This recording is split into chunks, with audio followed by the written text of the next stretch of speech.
Hi, and welcome to this second part of the three-part presentation on World War II and its aftermath. The War Intensifies. These are notes 13.4b, and this is, of course, Mr. Marks. When last we left, Germany was concerned about the U.S.'s involvement, especially now that it had attacked the Soviet Union, and already the United States and Great Britain had made different overtures that would indicate that they were looking at creating an alliance. Germany was, like I said, very careful about not offending the United States during this time. But Japan and the U.S. were in a very different boat. When war broke out in Europe in 1939, Japan saw this as an opportunity to grab all of the European possessions in Southeast Asia. The rich resources of the region, including oil, rubber, and tin, would be immense in fighting against the war with the Chinese. If you remember, Japan had taken over Manchuria and had started to move into China by 1936, and they were looking to be able to take over the Chinese completely during that time, and they needed these resources to do that. In 1940, Japan had advanced into French Indochina, the area that we think of as Vietnam, Cambodia, and Laos, and into the Dutch East Indies, which is present-day Indonesia. To stop this Japanese aggression in the Pacific, the United States would ban the sale of war materials such as iron, steel, and oil to the Japanese.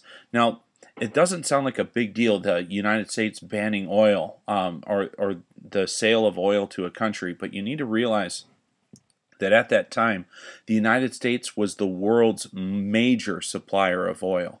By the United States restricting that to Japan, it forced Japan to first of all, consider the United States an enemy, but also for it to expand its territory even more.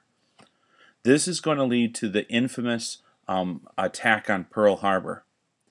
The U.S. the U.S. and Japan will be in peace negotiations on the day before this coordinated attack of Japan. The talks are at a standstill, and General Tojo of the Japanese fleet, of the Japanese military, orders a surprise attack on the American fleet at Pearl Harbor in Hawaii. On early December 7th of 1941, Japanese airplanes damaged or destroyed 19 ships, smashed American airplanes that were not even lifted up off the ground, and killed more than 2,400 people. And among these ships includes the sinking of the Arizona, which is still below the surface in Pearl Harbor today and has a museum set up around it.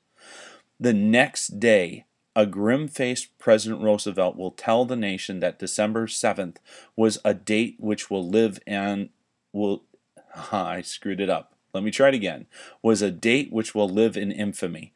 He will ask Congress to declare war on Japan, and on December 11th, Germany and Italy, as Japan's allies, will declare war on the United States in return.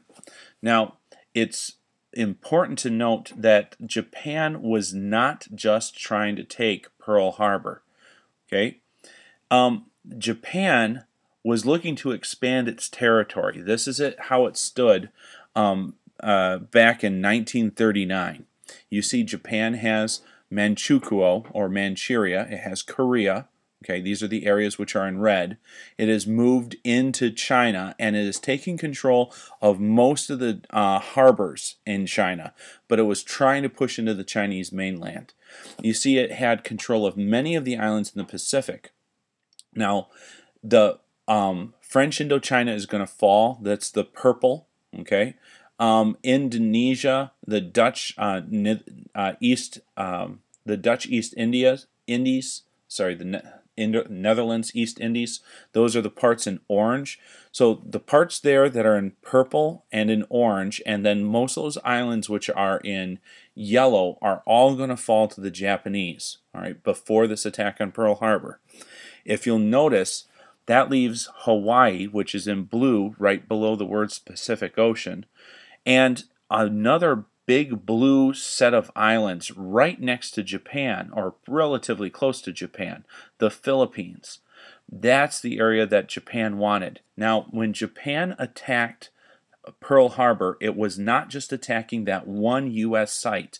Within 24 hours, it had attacked every single one of those blue islands. Okay? It was a single attack made to wipe out all of the United States defenses at the time. Had the United States not had its carriers out on maneuvers for maybe even in preparation for a supposed Japanese attack, because word to the United States had reached them that there was a chance of a Japanese attack soon. Had those aircraft carriers not been safely out of Pearl Harbor, there is a good chance that Japan would have been able to knock the United States out of the Pacific War. Japan was able to expand its territory, as I said before, to include all of those areas, all at once. We'll take out the Philippines, we'll be able to move forward. Okay? By the beginning of 1942, the Japanese Empire stretched from Southeast Asia to the Western Pacific Ocean. It's there that Japan was trying to create its empire, but instead of calling it an empire, it did the same thing that the European countries had done, where the European countries had spheres of influence. Japan was now creating the Greater East Asia Co-Prosperity Sphere. It was their slogan was Asia for Asians. This was Japan's self-proclaimed mission to help Asians escape Western colonial rule. In reality, this sphere was just a front for the Japanese Empire in Asia. While the Japanese, this propaganda picture, remember propaganda doesn't always show the truth.